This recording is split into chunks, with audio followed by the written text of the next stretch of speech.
कोई भी इंसान नहीं है दुनिया में जो अपना घर जाना नहीं चाहता है।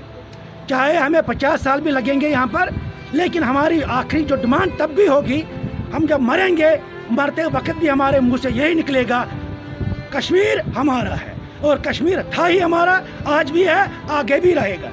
और हमारा भारत फेल हो गया, हमें फिर से आबाद करने में, ये बहुत दुख की बात है। मैंने पहले भी कहा, ये भारत हमारा है, महान भारत है और हम इसके सपूत हैं। लेकिन मिलिटेंटों को कहते हैं आप मिलिटेंसी छोड़ दो, आपको नौकरी देंगे। लेकिन क्या ये हौसला अफजाई उन मिलिटेंटों के लिए है? क्या हम भी बंदूक उठाएंगे? क्या हम भी मिलिटेंसी करेंगे फिर हमें नौकरी देंगे? ये शर्म की बात है, दुख की बात है। हम हिंदुस्तानी हैं, हम सेक्युलर हैं, हम अमन पसंद है, उसका मतलब ये नहीं है हमें घसीटा जाएगा, हमें मारा जाएगा।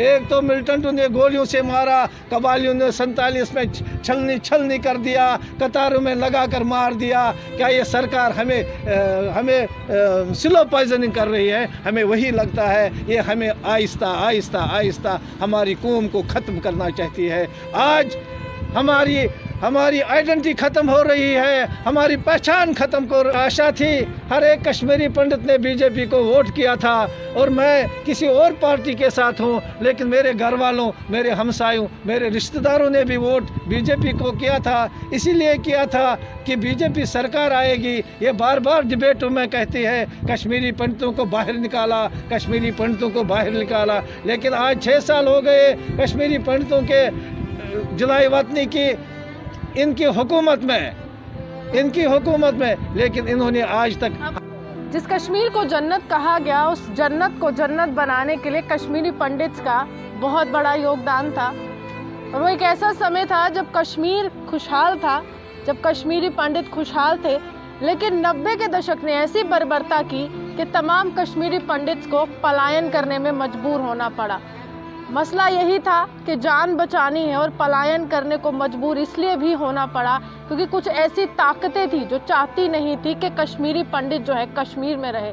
जिन्होंने कश्मीर को बसाया, जिन्होंने कश्मीर की खूबसूरती पूरे विश्व तक पहुंचाने का काम किया, वही कश्मीरी पंडित जो है दरबदर हो चुके थे। लेकिन अभी का समय ऐसा है कि 90 के दशक के बाद काफ़ी समय बीत चुका है, अभी भी वही मांगे हैं और इंसाफ की मांग जो है प्रशासन से, चाहे वो केंद्र सरकार की बात की जाए, क्योंकि प्रधानमंत्री की जुबान पर भी कश्मीरी पंडित्स की बात जो है काफ़ी देर तक आती रहती है। और यहाँ पर अगर हम कहें, नवनियुक्त उपराज्यपाल मनोज सिन्हा भी आश्वासनों का दौर जो है वो जारी कर चुके हैं।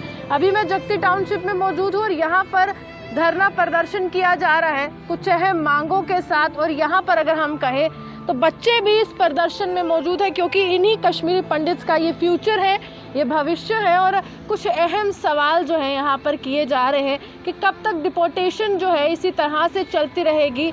हम कश्मीरी पंडित हैं और 30 साल से हम एग्जाइल में हैं। वहीं दूसरी तरफ यहाँ पर लिखा गया है, first job should be given to those families in which there is no any government employ in the family. यानी कि सरकारी नौकरी हर परिवार को मिले और उस परिवार को मिले जहाँ पर स्पष्ट रूप से कोई भी व्यक्ति जो है सरकारी नौकरी नहीं करता है। और इनसे जानने की कोशिश करेंगे, सर 90 का दशक आज याद करते हैं तो किस तरह की यादें हैं, किस तरह का दुख लगता है?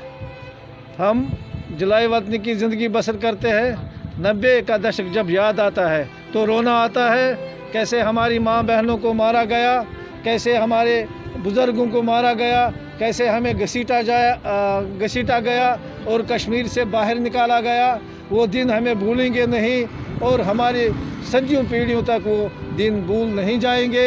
लेकिन बदकिस्मती की बात है, पाकिस्तान और मिलिटेंटों ने हमारे साथ अन्याय तो किया ही है। कुछ कश्मीर के मिलिटेंटों ने भी हमारे साथ अन्याय किया है। लेकिन दुख की बात है, ये सरकार, हमारी भारत माता की सरकार, जिसको हम प्यार करते हैं, प्यार दिया है, बार बार दिया है और मरेंगे मिट्टी नहीं खुली। हमें आशा थी, हर एक कश्मीरी पंडित ने बीजेपी को वोट किया था और मैं किसी और पार्टी के साथ हूँ, लेकिन मेरे घर वालों, मेरे हमसायों, मेरे रिश्तेदारों ने भी वोट बीजेपी को किया था। इसीलिए किया था कि बीजेपी सरकार आएगी। ये बार बार डिबेटों में कहती है कश्मीरी पंडितों को बाहर निकाला, कश्मीरी पंडितों को बाहर निकाला। लेकिन आज 6 साल हो गए कश्मीरी पंडितों के जुलाई वतनी की इनकी हुकूमत में, इनकी हुकूमत में, लेकिन इन्होंने आज तक आपको लग रहा है सियासत के लिए आपका इस्तेमाल कर रहे हैं तमाम लोग? सियासत का मसला ये नहीं है, ये हमारा मकसद है कि रिलीफ बढ़ाने का, और जिन घरों में नौकरी नहीं है उन घरों में एक एक जॉब दीजिए और हमें कश्मीर वापस करे।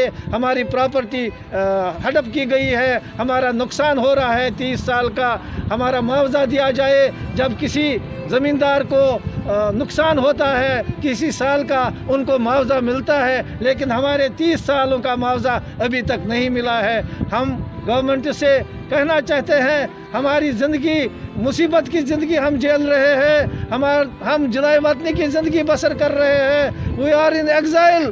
हमारा सोचो, हमें आबाद कर लो, हम आपसे कुछ नहीं मांगेंगे, आप हमें अपना कश्मीर वापस करो। जब तक हम एग्जाइल में हैं तब तक आपको हमारी फैसिलिटीज़ देनी होगी, हमारा माहवार रिलीफ को बढ़ाना होगा। हर घर में, जिन घरों में नौकरी नहीं उन घरों में नौकरी देनी होगी। ये आपकी जिम्मेवारी है। अगर आप ऐसा नहीं कर सकते हैं, आप जवाब कर दीजिए हमें, हम और किसी मुल्क को बताएंगे शरण दो, शरण दो, शरण दो, शरण दो, क्योंकि हमारा भारत फेल हो गया। हमें फिर से आबाद करने में ये बहुत दुख की बात है।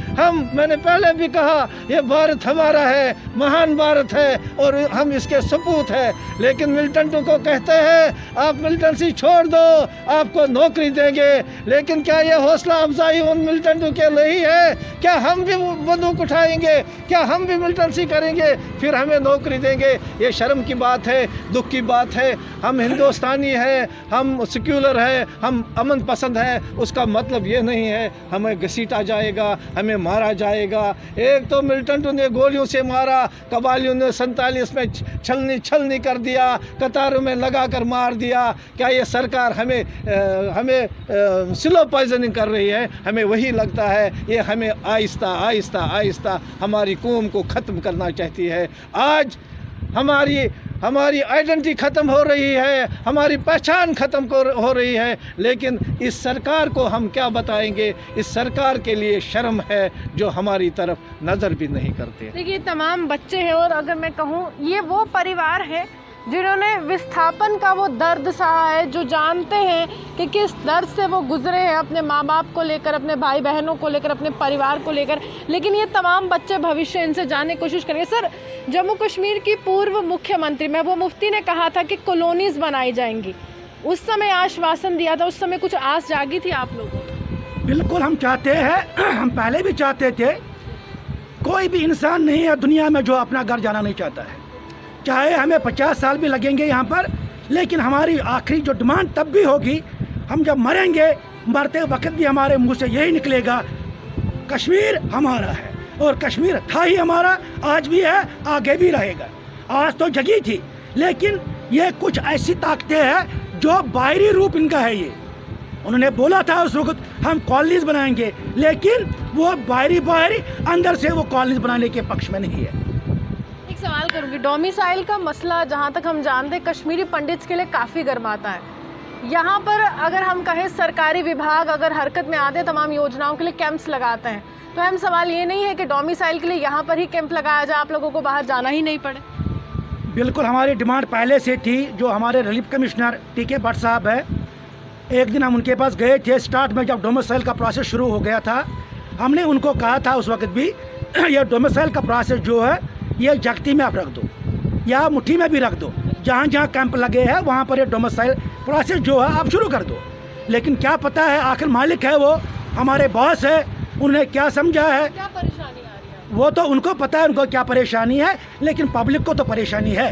शंकर बिल्डिंग में उन्होंने फार्म जमा करने आने का प्रोसेस शुरू किया था। कोविड चल रहा है, हालात ख़राब है, महामारी है, उधर से मोदी साहब कहता है 2 गज की दूरी रखो।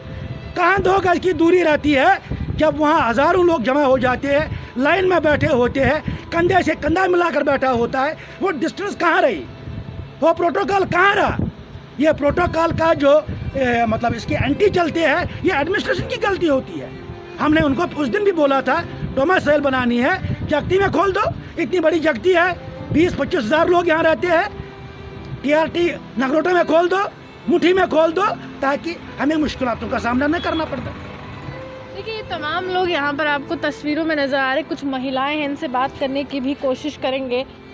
बहुत बुरा समय देखा है आप लोगों ने और पूरा देश उस समय आपके साथ था, आज भी आपके साथ है। लेकिन जब सरकारें आती हैं, जाती हैं, बदलती हैं, आश्वासन सभी देते हैं और ज़मीनी स्तर पर सिर्फ भाषण होते हैं और कुछ नहीं होता, कितना बुरा लगता है? बहुत बुरा लगता है मैम। एक्चुअली वो 10-20 दिन पहले यहाँ पर ये गवर्नर साहब आए थे, सना साहब, तो उनके सामने हमने अपनी डिमांड्स रखी थी कि हमारा एक तो रिलीव बढ़ा दिया जाए। 13,000 रुपीज़ सफिशेंट नहीं है फैमिली के लिए, 4 सोल्स के लिए। 13,000 से लेकर वो कम से कम 25,000 तो दे दिया जाए। बट उन्होंने उस वक्त कहा था। और दूसरी बात यह है कि यहाँ पर एजुकेटेड यूथ हैं बट अनएम्प्लॉयड हैं, उनके लिए जॉब्स प्रोवाइड करें।